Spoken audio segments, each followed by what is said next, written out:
বাংলাদেশি বিনোদন জগতে তিনি এক আলাদা নাম।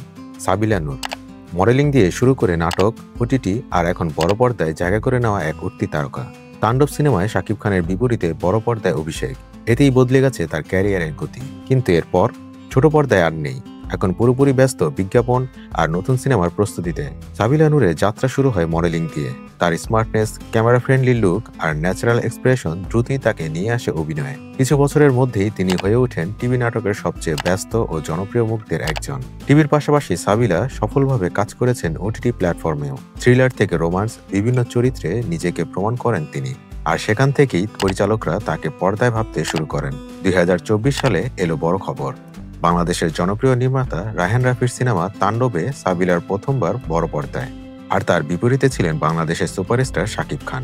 এটাই ছিল সাবিলার ক্যারিয়ারের টার্নিং পয়েন্ট। সিনেমার প্রচারণা, ট্রেইলার, রেড কার্পেট সব জায়গাতেই সাবিলা ছিলেন আলোচনার কেন্দ্রবিন্দু। তাণ্ডবের পরেই বদলে গেল সব। ডিরেক্টরদের নজর গেল তার দিকে, প্রযোজকদের অফার বাড়তে লাগলো। সাবিলা এখন শুধু নাটকের অভিনেত্রী নন, তিনি এন্টারটেইনমেন্ট ইন্ডাস্ট্রির নতুন সিনেম্যাটিক ফেস। তাণ্ডব মুক্তির পর সবাই লক্ষ্য করলো সাবিলা আর নাটকে নেই। কেন? কারণ সাবিলার ফোকাস এখন পুরোপুরি cinema and high scale branding. একদিকে সিনেমার প্রস্তুতি, অন্যদিকে সাবিলা এখন বিজ্ঞাপনের ব্যস্ততম মুখ। ব্র্যান্ড, ফটোশুট থেকে টিভিসি সব জায়গায় তাকে দেখা যায়। তাণ্ডব মুক্তির পরেই একের পর এক সিনেমার অফার আসতে থাকে সাবিলার কাছে। এর মধ্যে আলোচনায় ছিল মেহেদী হাসানের নতুন সিনেমা রাক্ষস। অফার পেয়েই সিনেমাটি করেননি তিনি, কারণ সিনেমার চরিত্র, স্ক্রিপ্ট ও সময় সব মিলিয়ে সাবিলা নিজের ক্যালেন্ডারের সঙ্গে সেট করেননি। অবশেষে সাবিলা সাইন করলেন নতুন সিনেমা বনলতা এক্সপ্রেস। পরিচালনা করছেন তানিম নূর। আর এই সিনেমার চমক কি জানেন? সাবিলার সঙ্গে আছেন মোশাররফ করিম, চঞ্চল চৌধুরী, শরীফুল রাজ।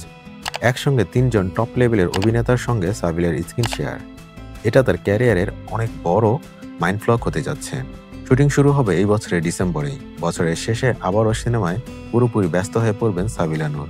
2025 সালে সাবিলা নূরের লক্ষ্য পরিষ্কার: বড় পর্দায় নিজের অবস্থান শক্ত করা, আন্তর্জাতিক ব্র্যান্ডের সঙ্গে কাজ বাড়ানো, আরও 2 থেকে 3টি সিনেমায় চুক্তি করা, ভিন্নধর্মী চরিত্রে নিজেকে প্রমাণ করা। মডেলিং থেকে যাত্রা শুরু করে সাবিলা আজ দেশের অন্যতম আলোচিত অভিনেত্রী।